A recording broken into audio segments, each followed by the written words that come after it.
Hello and welcome. In this video, we will discover how to turn awkwardness into confidence. We've all been awkward at different points in our lives. Sometimes that awkwardness gets in the way of connecting with other people or even feeling confident in ourselves. Awkwardness doesn't need to be the end of the line. In fact, if you handle yourself well, you can turn awkwardness, whether it's just a moment or a way of being, into confidence. Let's see how to do it properly. But just before, make sure you subscribe to the channel and don't forget to download your free book to change your life by clicking on the link in the description below the video. Confidence is built by being systematic. Successful people are systemic thinkers. We are creatures of habit, and the key to building self-confidence is to create routines and habits which work towards gaining self-confidence. If you habitually do things which build your confidence, then it is inevitable that your feelings of self-worth and self-esteem will grow at the same consistent pace. If, on the other hand, you were to approach your life in a less systemic and more random manner, the results achieved will reflect your approach. Thus, to build confidence in a solid and systemic manner, one needs to create habits which are designed to encourage greater and greater levels of self-confidence and self-esteem. If you habitually put yourself into arenas where you know you feel inferior, this is not going to help your confidence. Rather, it will build the opposite effect, as each circumstance where you feel insecure makes you feel more and more out of place and uncomfortable. You may wonder how you can get started in creating these confidence-building habits. If you always feel uncomfortable or always feel inferior, how can you start this process? How can you find a circumstance which allows you to gain that first feeling of confidence? You find that first situation in your imagination. The human mind is an amazing tool. We are blessed with a powerful imagination. Those who worry about the what-ifs in life know only too well the incredibly intense impact that a vivid imagination can have upon your subsequent reality. As you worry about, what if I blush? A whole train of events is set in motion, ending, of course, with the inevitable, cringingly uncomfortable blush, which just appears from nowhere. What if I freeze has a similar effect upon the would-be public speaker who just cannot think of a single word to say. These scenarios are but two examples of the effect of our powerful imagination when it is allowed free rein and not directed or focused in a more positive direction. These results are the effect of your habitual thoughts. To change the effect and build your confidence, you must inevitably change your thoughts and also the images which are running through your mind. To build self-confidence, it is essential to start to think in an equally habitual and systemic manner. The only difference is that you have to deliberately choose the thoughts which you will think and deliberately imagine the outcome which you want to create. A super new you, turbocharged with self-confidence and self-belief. This new you has to be created first in your imagination. You see what you expect to see. Whatever you imagine, you create. These are the basic fundamentals in the way in which your mind impacts upon your reality. To become more confident, you first have to imagine yourself more confident. The more vibrant your imaginings, the more positive impact you will enjoy. Really see yourself as you want to be, full of inner confidence, charm, warmth, and panache. Allow your imagination to enhance this image again and again so that you can really feel the effect that this powerful self-confidence will have in your life. Hear the sound of your confident voice. As you make a habit of thinking about yourself in this way, you are making a habit of boosting your self-confidence, boosting your self-esteem. I said before that successful people are systemic thinkers. To be successful in building confidence, you need to systematically direct your mind and your imagination in the ways of true self-belief. I also said before that your mind is amazingly powerful. Your mind does not know the difference between something which is real and something which is vividly imagined. As you imagine yourself as you want to be, with growing self-belief, you are creating your own blueprint for self-confidence and success. It is also helpful to employ the unique talents of your subconscious mind in this process of boosting self-confidence. When in hypnosis, your subconscious mind comes to the fore. This part of your mind is the part where habits are stored, and it is also naturally creative. Thus, hypnosis provides you with two major advantages and an easy way to turbocharge your acquisition of burgeoning self-confidence. First, you can entrain your new and positive confidence-building thoughts and imaginings within your subconscious mind, thereby making them habitual more quickly and more easily. And secondly, your imagination will become more vivid as the creativity of your subconscious mind is unleashed. The more vivid your imaginings, the more impact they will have. You could also employ the powerful assistance of hypnosis in a systemic and habitual way simply by listening to a hypnosis confidence-building download on a daily basis. Small steps, when taken in this systematic fashion, all focused on the same direction, lead very quickly to a powerful explosion of self-confidence. It becomes a self-fulfilling prophecy. Valuing true confidence. Many people wonder in what place they can start to build their confidence.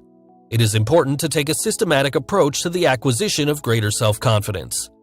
The true confidence comes from within naturally. Confidence is one tough aspect that people in everyday society deals with. Are you aware of the two general forms of confidence that is present in different personalities? Well, you can have a fake confidence and this true confidence, or the authentic confidence.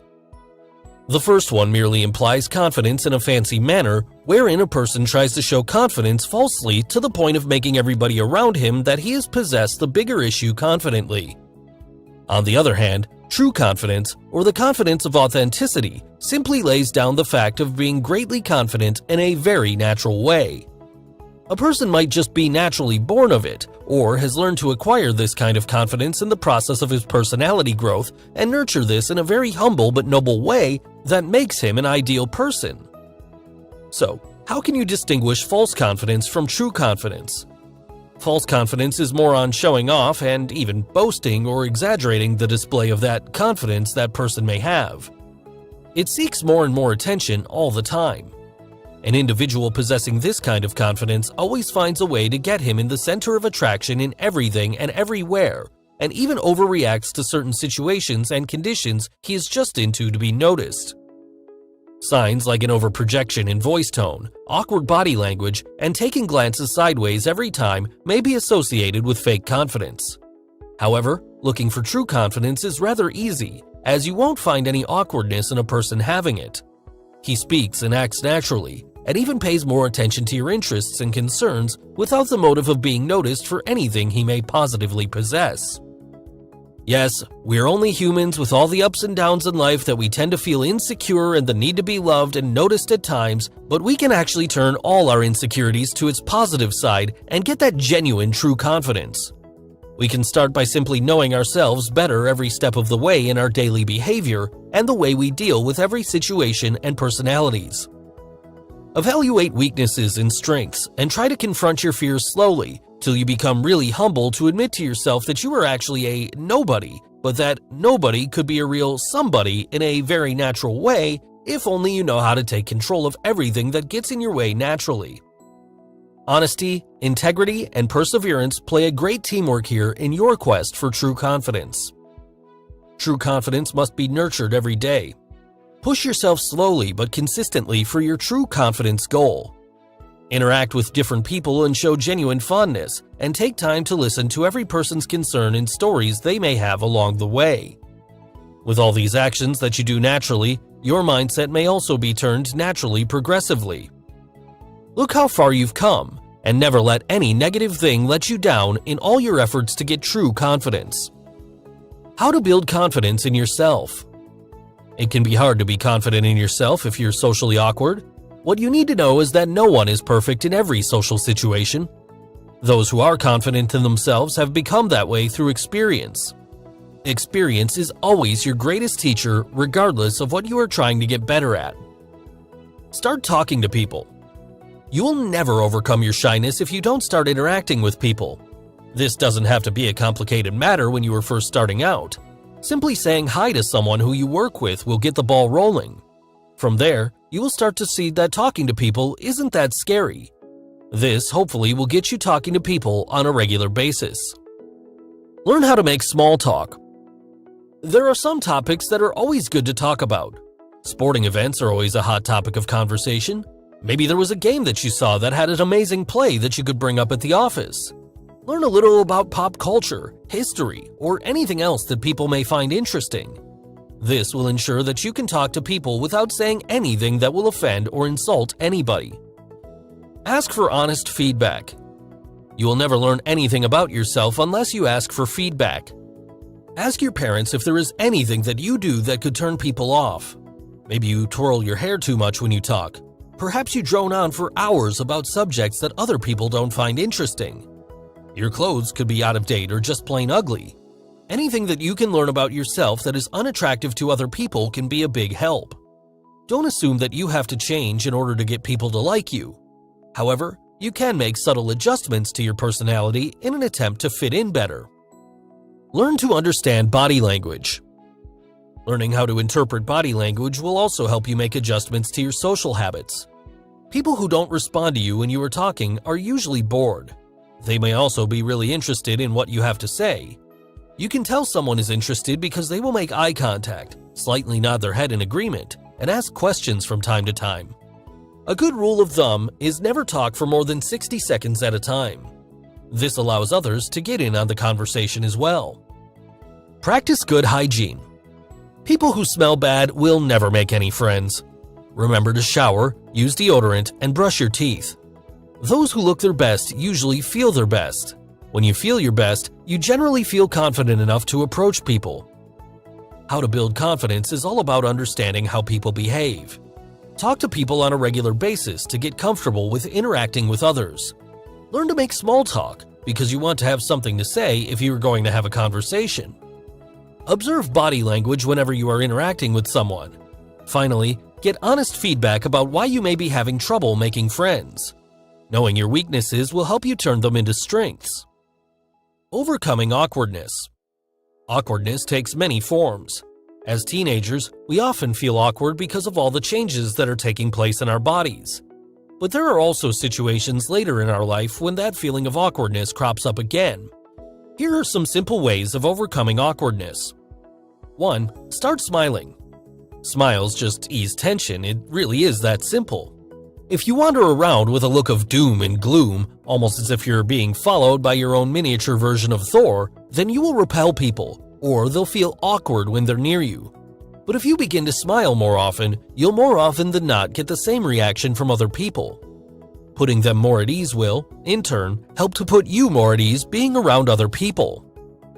2. Make eye contact. If you've made a habit of looking everywhere else in the room apart from into other people's eyes, then this may increase your feeling of awkwardness at first. It's worth persevering with this though. Looking someone in the eye when you're talking with them shows that you are actually taking an interest in the conversation rather than staring at a screen or another person somewhere else in the room. Don't worry if you don't get this totally right at first, but do make a conscious effort to make and keep eye contact more often and for longer periods of time. 3. Memorize names. If you are currently no good at remembering other people's names, then this should be high up on your list. One of the things that makes us feel awkward is when someone approaches us and we can't remember their name. It sends a message to your subconscious that either you've just got bad manners because you've forgotten a name, or worse still, it can trigger a feeling of talking to strangers. So work out a way of memorizing the names of people you meet. There are lots of different ways of doing this, but one that works for a lot of people is to repeat back their name as soon as you meet them, a bit like a parrot would. Then weave it into the conversation a few times without sounding contrived. This will help reinforce the name associated with the face in your memory. 4. Make conversation. Even if it's polite, small talk style conversation. I find that the best way to do this is to actually rehearse what I'm going to say before a meeting that I know will happen. Run the conversation through your mind, or even better, out loud. The more you practice conversing with other people, ideally in an actual two-way conversation, the better you will get. It's like any other skill, even if it seems daunting at first. 5. Be comfortable with yourself. The more at ease you are with yourself, the less awkward you'll feel. So make sure that you're happy with the clothes you're wearing, how your hair looks, and all those kinds of details. If you're not totally happy with the way your body looks, accept that it will take time to change this and learn to get yourself more at ease with this as time goes by. Do your best to reduce your feeling of being uncomfortable with yourself, and you'll find your awkward feelings will reduce as well. If you enjoyed this video, please like, share, comment, and especially subscribe to the channel. You're also free to receive the new book, 7 Secrets to Change Your Life Now, by clicking on the link in the description below the video.